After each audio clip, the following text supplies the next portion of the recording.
Hello friends, good morning all of you. स्वागत करता हूं आपका अपने परिवार इनोवेशन वाईफाई स्टडी में। तो आशा करता हूं आप बढ़िया होंगे और आपकी तैयारी भी बढ़िया चल रही होगी। तो जैसा कि आप सभी को पता है, अभी हमारी डेली क्लास रहती है सुबह 10 बजे, जिसमें हम बायोलॉजी के 50 क्वेश्चन कवर करते हैं जेट, आईसीआर और बीएचयू के लिए। तो जितने भी फ्रेंड्स क्लास को देख रहे हैं, जिसने भी क्लास को लाइक नहीं किया तो क्लास को लाइक कर दीजिएगा, शेयर नहीं किया अपने दोस्तों के पास तो एक बार क्लास को शेयर कर दीजिएगा ताकि सभी दोस्तों को क्लास का लाभ मिल सके। ठीक है ना। जितने भी आपके पास फेसबुक ग्रुप है, व्हाट्सएप ग्रुप है, उन सभी पे एक बार क्लास को शेयर कर दीजिएगा ताकि सभी दोस्तों को क्लास का लाभ मिल सके। जो भी जेट, आईसीआर और बीएचयू की तैयारी कर रहे हैं उन सभी फ्रेंड्स के पास एक बार क्लास को शेयर कर दो। ओके। और चैनल पे नए हैं तो चैनल को सब्सक्राइब कर लेना, पास में लगे बेल आइकन को प्रेस कर लेना ताकि न्यू अपडेट आपको टाइम टू टाइम मिलती रहे। ठीक है ना फ्रेंड्स। चलिए फ्रेंड्स, फर्स्ट नंबर क्वेश्चन देखिएगा, आपके सामने है। क्वेश्चन है, कौन सा दाब एक कोशिका की आकृति को बनाए रखता है? कौन सा दाब एक कोशिका की आकृति को बनाए रखता है? प्रासरण दाब, स्फीति दाब, भित्ति दाब, विसरण दाब। तो फर्स्ट नंबर क्वेश्चन में आपका राइट आंसर होगा, वो हो जाएगा स्फीति दाब है वो कोशिका की आकृति को बनाए रखता है, यानी बी ऑप्शन आपका यहाँ पे राइट आंसर होगा। सेकंड क्वेश्चन देखिएगा, सेकंड क्वेश्चन आपके सामने है। एक जीवित कोशिका के जल चूषण बल को किसके द्वारा व्यक्त किया जाता है? एक जीवित कोशिका के जल चूषण बल को किसके द्वारा व्यक्त किया जाता है? विसरण दाब न्यूनता के कारण, स्फीति दाब के कारण, भित्ति दाब के कारण, या फिर मैं बोलूं प्रासरण दाब के कारण। तो एक जीवित कोशिका के जल चूषण को हम विसरण दाब न्यूनता के द्वारा व्यक्त कर सकते हैं। विसरण दाब न्यूनता के द्वारा हम उसे व्यक्त कर सकते हैं, यानी ए ऑप्शन आपका यहाँ पे राइट आंसर होगा। अगला क्वेश्चन देखिएगा, 3 नंबर क्वेश्चन आपके सामने है। पादप कोशिका में जल का एक कोशिका से दूसरे कोशिका में जाना किस क्रिया के द्वारा होता है? पादप कोशिका में जल का एक कोशिका से दूसरे कोशिका में जाना किस क्रिया के द्वारा होता है? प्रासरण क्रिया, विसरण क्रिया, ए व बी दोनों, इनमें से कोई नहीं। तो 3 नंबर क्वेश्चन में आपका राइट आंसर होगा, वो हो जाएगा प्रासरण क्रिया, यानी ए ऑप्शन आपका यहाँ पे राइट आंसर होगा। पादप क्रिया में जल का एक कोशिका से दूसरी कोशिका में जाना प्रासरण क्रिया के द्वारा होता है। क्लियर है यहाँ तक? चलिएगा 4 नंबर क्वेश्चन देखिएगा। 4 नंबर क्वेश्चन आपके सामने है। पौधे अपना संपूर्ण जल कहाँ से ग्रहण करते हैं? पौधे अपना संपूर्ण जल कहाँ से ग्रहण करते हैं? तने से, मृदा से, पत्तियों से, इनमें से कोई नहीं। तो 4 नंबर क्वेश्चन में आपका राइट आंसर होगा, वो हो जाएगा मृदा से, यानी बी ऑप्शन आपका यहाँ पे राइट आंसर होगा। सामान्यतः मृदा से लगभग जल है वो 25% जल, यानी सामान्य मृदा में जल लगभग 25% होता है, और मिट्टी में जल विशेष रूप से वर्षा द्वारा ही आता है। ठीक है। अगला क्वेश्चन देखिएगा, 5 नंबर क्वेश्चन आपके सामने है। जल स्नेही कोलाइड पदार्थों द्वारा जल का अधिशोषण कर भूनने की क्रिया कहलाती है। जल स्नेही कोलाइड पदार्थों द्वारा जल का अधिशोषण कर भूलने की क्रिया कहलाती है। प्रासरण, विसरण, अतःशोषण, जीवद्रव्य संकुचन। तो 5 नंबर क्वेश्चंस में आपका राइट आंसर होगा, वो हो जाएगा अंतःशोषण, यानी सी ऑप्शन आपका यहाँ पे राइट आंसर होगा। जल स्नेही कोलाइड पदार्थ द्वारा जल का अधिशोषण कर भूलने की क्रिया कहलाती है, अंतःशोषण कहलाती है। क्लियर है यहाँ तक? अगला क्वेश्चन देखिएगा, 6 नंबर क्वेश्चन पे चलते हैं। सलत कोशिका में कौन सा दाब शून्य होता है? सलत कोशिका में कौन सा दाब शून्य होता है? विसरण दाब, चूषण दाब, प्रासरण दाब, भित्ति दाब। तो 6 नंबर क्वेश्चंस में आपका राइट आंसर होगा, वो हो जाएगा भित्ति दाब, यानी सलत कोशिका में भित्ति दाब है वो शून्य होता है। डी ऑप्शन आपका यहाँ पे राइट आंसर होगा। अगला क्वेश्चन देखिएगा, 7 नंबर क्वेश्चन आपके सामने है। सलत अवस्था में डीपीडी का मान होगा। सलत अवस्था में डीपीडी का मान बताना है आपको। ठीक है। डीपीडी का मान होगा ओपी से अधिक, ओपी के बराबर, शून्य, ओपी से कम। तो 7 नंबर क्वेश्चन में आपका राइट आंसर होगा, वो हो जाएगा ओपी के बराबर, यानी ओपी के इक्वल होगा। बी ऑप्शन आपका यहाँ पे राइट आंसर होगा। सलत अवस्था में डीपीडी का मान होगा तो ओपी के बराबर होगा। और एक कल मेरे पास कमेंट आया था दीपक चौहान का, तो वो बोल रहे थे भी सर आप यानी वैसे बोर्ड वाली क्लास लेके आओ, क्वेश्चंस वाली, यानी आपका फेस दिखना चाहिए। तो देखिएगा मेरे पास अभी फ़िलहाल कैमरा नहीं है, ठीक है ना। कैमरा आता भी बहुत महंगा है, डिजिटल कैमरा अगर हम लेके आएंगे तो वो कम से कम 80-90 हज़ार रुपये के करीबन आएगा, तो वो इतना पेमेंट मेरे पास है नहीं, ठीक है ना। वैसे तो मज़ा आता है भी जो आपको, यानी मैं आपके सामने खड़ा होकर अगर आपको लाइव पढ़ाता हूँ, ट्यूशन्स करवाता हूँ, तो मज़ा ही कुछ और होता है, लेकिन से यार इतना पेमेंट नहीं है, ठीक है ना। दीपक चौहान आपके लिए हैं। कल आपने कमेंट किया था भी सर आपका फेस दिखना चाहिए और बोर्ड पे क्वेश्चंस लगने चाहिए और आप बोर्ड पे क्वेश्चंस करवाओगे, तो देखिएगा इतना पेमेंट्स नहीं है। तो अपनी ये जो पीडीएफ वाली क्लासें चल रही है ये बेस्ट रहेगी, ठीक है ना। 8 नंबर क्वेश्चंस देखिएगा, निम्न में से पारगम्य है कोशिका भित्ति, कोशिका झिल्ली, टोनोप्लास्ट, क्यूटिकल। 8 नंबर क्वेश्चन है, निम्न में से पारगम्य है कोशिका भित्ति, कोशिका झिल्ली, टोनोप्लास्ट, क्यूटिकल। तो 8 नंबर क्वेश्चंस में आपका राइट आंसर होगा कोशिका भित्ति है वो पारगम्य होती है भी, ठीक है। कोशिका भित्ति है वो पारगम्य होती है, सेल वॉल बोलते हैं जिसको, कोशिका भित्ति पारगम्य होती है। ए ऑप्शन आपका यहाँ पे राइट आंसर होगा। अगला क्वेश्चन देखिएगा, 9 नंबर क्वेश्चन आपके सामने है। क्वेश्चन है, पौधों में जल अवशोषण कितने प्रकार से होता है? पौधों में जल अवशोषण कितने प्रकार से होता है? 2, 3, 4, 5। तो 9 नंबर क्वेश्चन में आपका राइट आंसर होगा वो हो जाएगा 2 प्रकार से होता है, यानी ए ऑप्शन आपका यहाँ पे राइट आंसर होगा। एक होता है निष्क्रिय जल अवशोषण और एक होता है सक्रिय जल अवशोषण, ठीक है ना। 2 प्रकार से होता है पौधों में जल अवशोषण, 2 प्रकार से होता है, निष्क्रिय जल अवशोषण और सक्रिय जल अवशोषण। क्लियर है यहाँ तक? चलिएगा अगले क्वेश्चन पे चलते हैं। 10 नंबर क्वेश्चन आपके सामने है। क्वेश्चन है, पादपों में जल का प्रवाह निर्जीव कोशिका भित्ति व कोशिकाओं के मध्य उपस्थित अंतराकोशिकीय अवकाशों के द्वारा होता है। इस मार्ग को कौन सा मार्ग कहते हैं? सिंप्लास्ट, एपोप्लास्ट, रसधान्या पथ, इनमें से कोई नहीं। तो 10 नंबर क्वेश्चंस में आपका जो राइट आंसर होगा वो हो जाएगा एपोप्लास्ट, ठीक है। एपोप्लास्ट आपका यहाँ पे राइट आंसर होगा। पादपों में जल का प्रवाह निर्जीव कोशिका भित्ति व कोशिकाओं के मध्य उपस्थित अंतराकोशिकीय अवकाशों के द्वारा होता है। इस मार्ग को हम एपोप्लास्ट बोलते हैं। बी ऑप्शन आपका यहाँ पे राइट आंसर होगा। अगला क्वेश्चन देखिएगा, 11 नंबर क्वेश्चन आपके सामने है। अधिक जल अवशोषण पौधों में किसके द्वारा होता है? अधिक जल अवशोषण पौधों में किसके द्वारा होता है? सक्रिय अवशोषण के द्वारा, निष्क्रिय अवशोषण के द्वारा, ए व बी दोनों, इनमें से कोई नहीं। तो 11 नंबर क्वेश्चंस में आपका राइट आंसर होगा वो हो जाएगा निष्क्रिय जल अवशोषण के द्वारा, ठीक है। निष्क्रिय अवशोषण के द्वारा जल का जो अवशोषण है वो पौधों में होता है। अधिक जल अवशोषण पौधों में निष्क्रिय अवशोषण के द्वारा होता है। बी ऑप्शन आपका यहाँ पे राइट आंसर होगा। अगला क्वेश्चन देखिएगा, अब अगर मैं आपको बताऊं भी निष्क्रिय अवशोषण, निष्क्रिय जल अवशोषण कहते किसे हैं वो समझ लीजिएगा।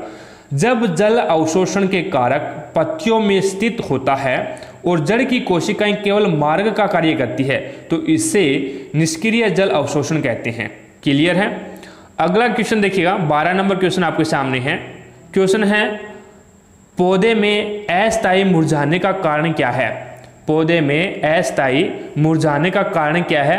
पानी का वाष्पोत्सर्जन अधिक तथा अवशोषण कम होना, पानी का वाष्पोत्सर्जन कम तथा अवशोषण अधिक होना, ए व बी दोनों, इनमें से कोई नहीं।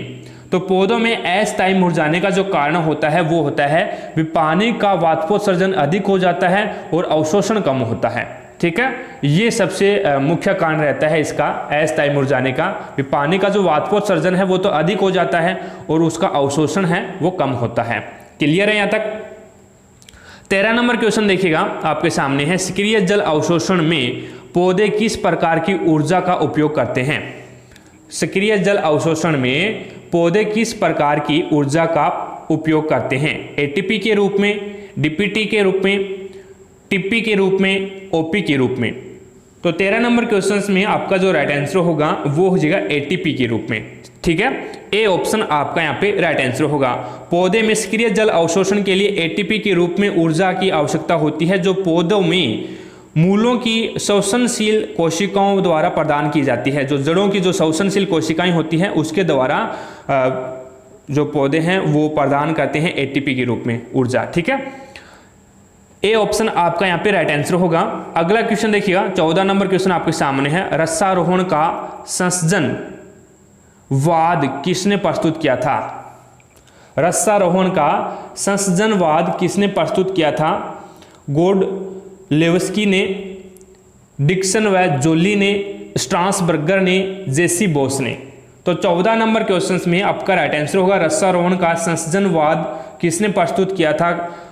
तो आपका राइट आंसर होगा डिक्सन व जोली ने प्रस्तुत किया था। बी ऑप्शन आपका यहाँ पे राइट आंसर होगा, डिक्सन व जोली ने।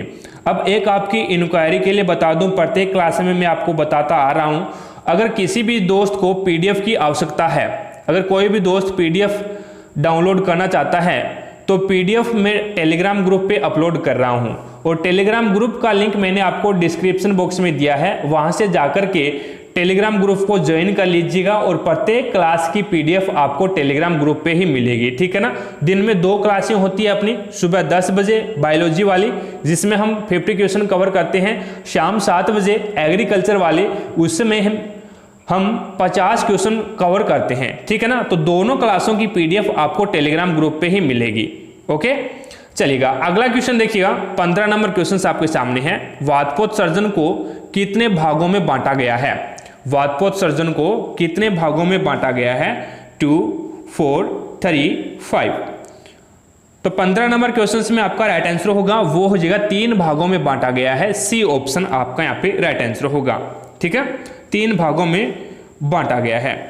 रंध्रीय वातपोत्सर्जन, उपत्वचीय वातपोत्सर्जन और वातरंध्रीय वातपोत्सर्जन। ठीक है, रंध्रीय वातपोत्सर्जन, उपत्वचीय वातपोत्सर्जन और वातरंध्रीय वातपोत्सर्जन, ये 3 प्रकार के होते हैं। 16 नंबर क्वेश्चन देखिएगा आपके सामने है। पौधों में वातपोत्सर्जन की क्रिया होती है पत्ती में, तने में, संपूर्ण पौधे में, जड़ में। तो 16 नंबर क्वेश्चन में आपका राइट आंसर होगा पौधे में जो वातपोत्सर्जन की जो क्रिया होती है वो संपूर्ण पौधे में होती है। सी ऑप्शन आपका यहाँ पे राइट आंसर होगा। अगला क्वेश्चन देखिएगा, 17 नंबर क्वेश्चन आपके सामने है। पौधों में वातपोत्सर्जन किसकी क्रिया है? जल हानि की, शोषण की, प्रकाश शोषण की, खाद्य उत्पादन की। तो 17 नंबर क्वेश्चन में आपका राइट आंसर होगा वो हो जाएगा जल हानि की। ठीक है, वातपोत्सर्जन की जो क्रिया है वो जल हानि की है, यानी ए ऑप्शन आपका यहाँ पे राइट आंसर होगा, क्योंकि वातपोत्सर्जन का मतलब होता है जल को उड़ाना, तो जल हानि होती है, अगर जल उड़ेगा तो जल की हानि होगी। ठीक है, अगला क्वेश्चन देखिएगा, 18 नंबर क्वेश्चन आपके सामने है। वातपोत्सर्जन में होता है पत्तियों में ऑक्सीजन निकलती है, पत्तियों में कार्बन डाइऑक्साइड बाहर निकलती है, पत्तियों में पानी वाष्पन के रूप में निकलता है, या पत्तियों से पानी बूंद के रूप में निकलता है। तो वातपोत्सर्जन से होता है तो पत्तियों से ऑक्सीजन निकलती है अभी। ठीक है, ए वातपोत्सर्जन में होता है तो वो होगा भाई पत्तियों से पानी वाष्पन के रूप में निकलता है। हाँ, वातपोत्सर्जन में तो यही होगा। ठीक है, वातपोत्सर्जन में पत्तियों से पानी वाष्पन के रूप में बाहर निकलता है। सी ऑप्शन आपका यहाँ पे राइट आंसर होगा। क्लियर है यहाँ तक? अगला क्वेश्चन देखिएगा, 19 नंबर क्वेश्चन आपका सामने है। क्वेश्चन है वातपोत्सर्जन मापी यंत्र बताना आपको। वातपोत्सर्जन मापी यंत्र कौन सा है? Clinometer, potometer, hygrometer, crescometer. तो 19 नंबर क्वेश्चन में आपका राइट आंसर होगा वो हो जाएगा पोटोमीटर। पोटोमीटर है वो वातपोत्सर्जन मापी यंत्र है। बी ऑप्शन आपका यहाँ पे राइट आंसर होगा। 20 नंबर क्वेश्चन देखिएगा, 20 नंबर क्वेश्चन आपके सामने है। रंध्रीय वातपोत्सर्जन रुक जाता है, रंध्रीय वातपोत्सर्जन रुक जाता है प्रातः काल के समय, संध्या काल के समय, रात्रि के समय, इनमें से कोई नहीं। तो रंध्रीय वातपोत्सर्जन है वो रात्रि के समय रुक जाएगा भैया। ठीक है ना, रात्रि के समय रुक जाता है, यानी सी ऑप्शन आपका यहाँ पे राइट आंसर होगा। रात्रि में प्रकाश संश्लेषण नहीं होता, जिसके कारण कोशिकाओं में CO2 की जो सांद्रता है वो बढ़ जाती है और द्वार कोशिकाएं सलत हो जाती हैं, ठीक है ना, द्वार कोशिकाएं हैं वो सलत हो जाती है। अगला क्वेश्चन देखिएगा 21 नंबर क्वेश्चन आपके सामने है। रंध्रीय वातकोषर्जन खुल जाते हैं, रंध्रीय वातकोषर्जन खुल जाते हैं रात्रि के समय, प्रातः काल के समय, संध्या काल के समय, उपरोक्त सभी। तो 21 नंबर क्वेश्चन में आपका राइट आंसर होगा वो हो जाएगा उपरोक्त सभी, यानी प्रातः काल के समय, बी ऑप्शन आपका यहाँ पे राइट आंसर होगा। रंध्रीय वातकोषर्जन खुल जाते हैं तो प्रातः काल के समय खुलते हैं भैया, बी ऑप्शन आपका यहाँ पे राइट आंसर होगा, ठीक है ना, प्रातः काल के समय। 22 नंबर क्वेश्चन देखिएगा, सर्वाधिक मात्रा में वातकोषर्जन होता है, सर्वाधिक मात्रा में वातकोषर्जन होता है पत्तियों से, तनों से, रंध्रों से, सभी से। तो 22 नंबर क्वेश्चन में जो आपका राइट आंसर होगा वो हो जाएगा रंध्रों से। सर्वाधिक मात्रा में वातकोषर्जन होता है रंध्रों से होता है, सी ऑप्शन आपका यहाँ पे राइट आंसर होगा। अगला क्वेश्चन देखिएगा 23 नंबर क्वेश्चन आपके सामने है। क्वेश्चन है रंध्रों के खुलने व बंद होने की क्रिया में कौन सी क्रिया आयन भाग लेते हैं। रंध्रों के खुलने व बंद होने की क्रिया में कौन सा सक्रिय आयन भाग लेता है। Potassium ion, sodium ion, hydrogen ion, calcium ion. तो 23 नंबर क्वेश्चन में आपका राइट आंसर होगा वो हो जाएगा पोटेशियम आयन भाग लेते हैं, ठीक है ना, पोटेशियम आयन भाग लेते हैं, ए ऑप्शन आपका यहाँ पे राइट आंसर होगा। रंध्रों के खुलने व बंद होने की क्रिया में पोटेशियम आयन भाग लेते हैं। अगला क्वेश्चन देखिएगा 24 नंबर क्वेश्चन आपके सामने है। पौधों में होने वाली क्रियाओं में से एक जो इसका तापमान कम कर सकती है, पौधों में होने वाली क्रियाओं में से एक जो इसका तापमान कम कर सकती है, जलीय अपघटन, प्रकाश संश्लेषण, वातकोत्सर्जन, श्वसन। तो 24 नंबर क्वेश्चन में आपका जो राइट आंसर होगा वो हो जाएगा वातकोत्सर्जन, यानी सी ऑप्शन आपका यहाँ पे राइट आंसर होगा। वातकोत्सर्जन है वो इसके तापमान को कम कर सकती है, ठीक है। अगला क्वेश्चन देखिएगा 25 नंबर क्वेश्चन आपके सामने है। जल बिंदुओं के रूप में जल की हानि क्या कहलाती है। जल बिंदुओं के रूप में जल की हानि क्या कहलाती है। वातकोत्सर्जन, बिंदु स्त्राव, स्त्रवण, वाष्पीकरण। तो 25 नंबर क्वेश्चन में आपका राइट आंसर होगा वो हो जाएगा जल बिंदुओं के रूप में जल की हानि बिंदु स्त्राव कहलाती है, बी ऑप्शन आपका यहाँ पे राइट आंसर होगा। पत्तियों के ऊपर से जल का छोटी छोटी बूंदों के रूप में स्त्राव होना बिंदु स्त्राव कहलाता है। आपने देखा होगा पत्तियों पे छोटी छोटी बूंदों के रूप में पानी है का स्त्राव होता है, ठीक है, तो उसे हम बिंदु स्त्राव बोलते हैं। क्लियर है यहाँ तक? 25 नंबर क्वेश्चन तक क्लियर हो गया। साथ साथ में क्लास को लाइक करते रहे भी, जिसने भी क्लास को लाइक नहीं किया ना तो क्लास को लाइक कर दीजिएगा, ठीक है ना। शेयर नहीं किया अपने दोस्तों के पास तो एक बार क्लास को शेयर कर दीजिएगा ताकि सभी दोस्तों को क्लास का लाभ मिल सके। जितने भी आपके पास फेसबुक ग्रुप है, व्हाट्सएप ग्रुप है, उन सभी पे एक बार क्लास को शेयर कर दीजिएगा, ठीक है। और एक आपसे छोटी सी रिक्वेस्ट रहेगी, अगर आप चैनल पे नए हैं तो चैनल को सब्सक्राइब कर लेना, पास में लगे बेल आइकन को प्रेस कर लेना ताकि न्यू अपडेट आपको टाइम टू टाइम मिलती रहे। ओके फ्रेंड्स, लाइक, शेयर और सब्सक्राइब जरूर करें। अगला क्वेश्चन देखिएगा 26 नंबर क्वेश्चन आपके सामने है। अरबी, आलू तथा जई में पत्तियों के किनारे से पानी की बूंदें निकलती है, इस क्रिया को बोला जाता है। रस स्त्रावण, बिंदु स्त्रावण, वातकोत्सर्जन, ऑल ऑफ दीज। तो 26 नंबर क्वेश्चन में आपका राइट आंसर होगा वो हो जाएगा बिंदु स्त्रावण बोलते हैं, बी ऑप्शन आपका यहाँ पे राइट आंसर होगा। 27 नंबर क्वेश्चन देखिएगा आपके सामने है। क्वेश्चन है पौधों में बिंदु स्त्राव की क्रिया से निकलने वाला द्रव है। पौधों में बिंदु स्त्राव की क्रिया से निकलने वाला द्रव है जल व कार्बन डाइऑक्साइड, शुद्ध जल, जल के साथ कार्बनिक और अकार्बनिक पदार्थ, केवल उत्सर्जित पदार्थ। तो 27 नंबर क्वेश्चन में आपका राइट आंसर होगा वो हो जाएगा जल के साथ कार्बनिक व अकार्बनिक पदार्थ, यानी सी ऑप्शन आपका यहाँ पे राइट आंसर होगा। पौधों में जो बिंदु स्त्राव की क्रिया से निकलने वाला जो द्रव है वो होता है जल के साथ कार्बनिक और अकार्बनिक पदार्थ, ठीक है।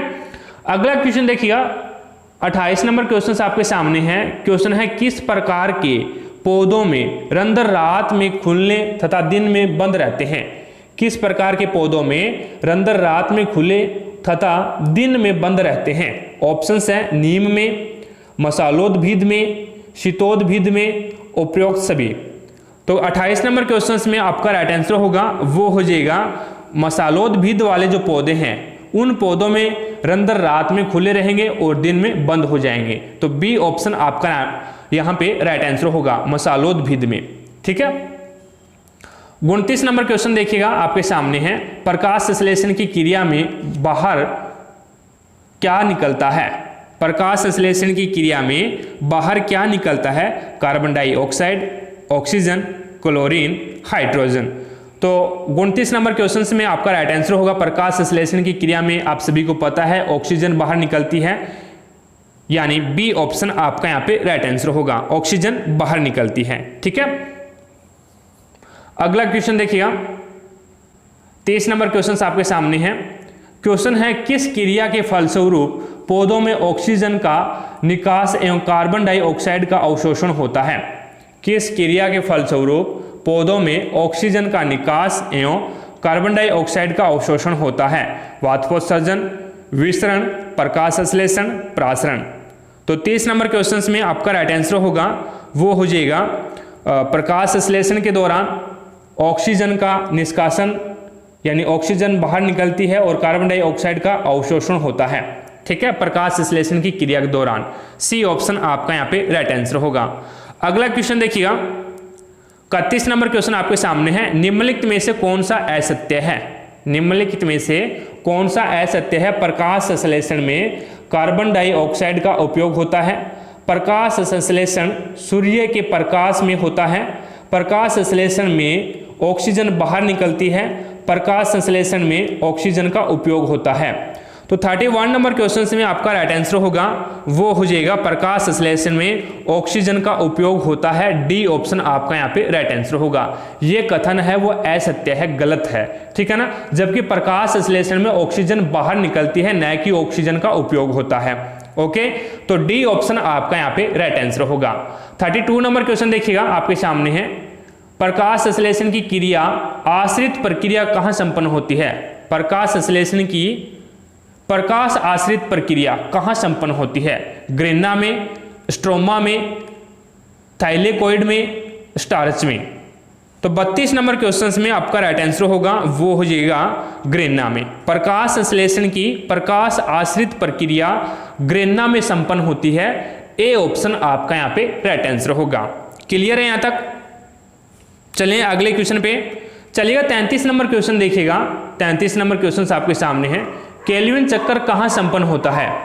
केल्विन चक्कर कहाँ संपन्न होता है? स्ट्रोमा में, ग्रेना में, स्टारच में, थाइलेकोइड में। तो 33 नंबर क्वेश्चन में आपका जो राइट आंसर होगा केल्विन चक्कर है वो स्ट्रोमा में संपन्न होता है, यानी ए ऑप्शन आपका यहाँ पे राइट आंसर होगा। ठीक है, अगला क्वेश्चन देखिएगा। 34 नंबर क्वेश्चन आपके सामने है। क्वेश्चंस हैं, सीमाकारी कारक का नियम किसने प्रतिपादित किया था? सीमाकारी कारक का नियम किसने प्रतिपादित किया था? केल्विन, एफ ब्लैकमैन, हेच तथा स्लेक, जे.आर. मेयर। तो 34 नंबर क्वेश्चंस में आपका राइट आंसर होगा वो हो जाएगा एफ ब्लैकमैन, यानी बी ऑप्शन आपका यहाँ पे राइट आंसर होगा। सीमाकारी कारक का नियम किसने प्रतिपादित किया था? एफ ब्लैकमैन ने प्रतिपादित किया था। अगला क्वेश्चन देखिएगा। 35 नंबर क्वेश्चन आपके सामने है, पौधों में ग्लूकोज के एक अणु के निर्माण हेतु एटीपी तथा NADP.H2 के क्रम से कितने अणुओं की आवश्यकता होती है?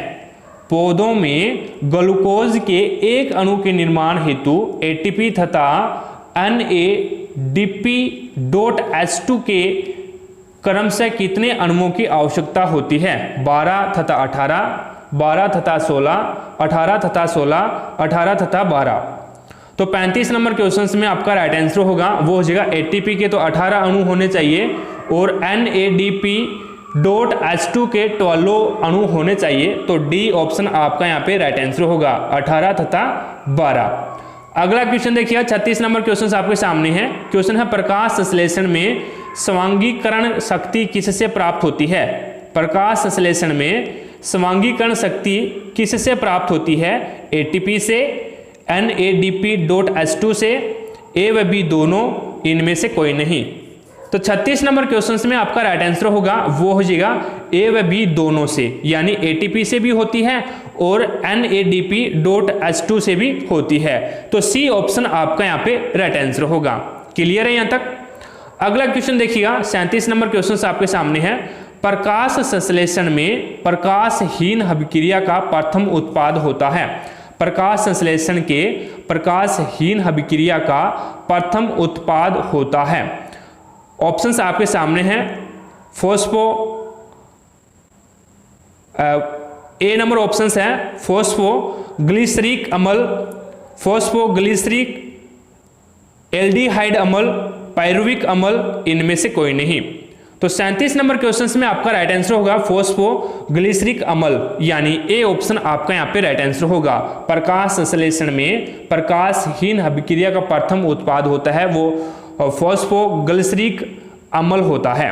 ठीक है, अगला क्वेश्चन देखिएगा, 38 नंबर क्वेश्चन आपके सामने है।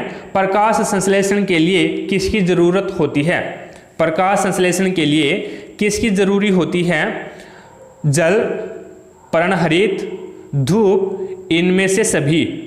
तो 38 नंबर क्वेश्चन में आपका राइट आंसर होगा प्रकाश संश्लेषण में जल की आवश्यकता होती है, पर्णहरित की भी आवश्यकता होती है, धूप की भी आवश्यकता होती है। तो डी ऑप्शन आपका यहाँ पे राइट आंसर होगा। ठीक है ना, इनमें से सभी, जल, पर्णहरित और धूप, ये सभी की आवश्यकता होती है प्रकाश संश्लेषण में। क्लियर है यहाँ तक? 39 नंबर क्वेश्चन देखिएगा आपके सामने है। जल के प्रकाशीय अपघटन के आवश्यक तत्व, जल के प्रकाशीय अपघटन के आवश्यक तत्व बताना है। Manganese, phosphorus, nitrogen, oxygen. तो 39 नंबर क्वेश्चन में आपका राइट आंसर होगा वो हो जाएगा मैग्नीज, यानी ए ऑप्शन आपका यहाँ पे राइट आंसर होगा। जल के प्रकाशीय अपघटन के आवश्यक तत्व है वो हो जाएगा मैग्नीज। क्लियर है?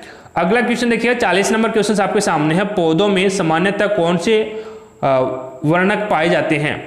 पौधों में सामान्यतः कौन से वर्णक पाए जाते हैं? पर्णहरित,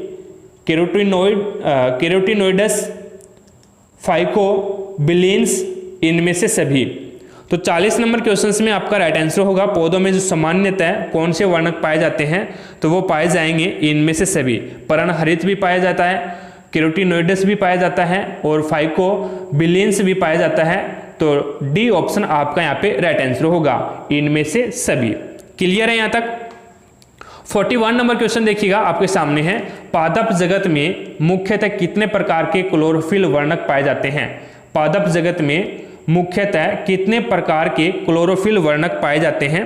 ऑप्शंस आपके सामने हैं 7, 5, 8, 6। तो 7 प्रकार के क्लोरोफिल वर्णक पाए जाते हैं। ठीक है, ए ऑप्शन आपका यहाँ पे राइट आंसर होगा। 7 प्रकार के क्लोरोफिल वर्णक पाए जाते हैं पादप जगत में। अगला क्वेश्चन देखिएगा, 42 नंबर क्वेश्चन आपके सामने हैं। साथ साथ में क्लास को लाइक करते रहें भी। जिसने भी क्लास को लाइक नहीं किया है तो क्लास को लाइक कर दीजिएगा। शेयर नहीं किया अपने दोस्तों के पास, एक बार क्लास को शेयर कर दीजिएगा।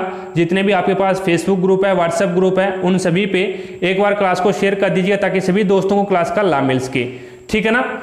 और एक छोटी सी आपसे रिक्वेस्ट रहेगी, अगर आप चैनल पे नए हैं तो चैनल को सब्सक्राइब कर लेना, पास में लगे बेल आइकन को प्रेस कर लेना ताकि न्यू अपडेट आपको टाइम टू टाइम मिलती रहे। ठीक है ना? लाइक, शेयर और सब्सक्राइब जरूर करें। ओके, क्वेश्चंस देखिएगा, 42 नंबर क्वेश्चंस आपके सामने है।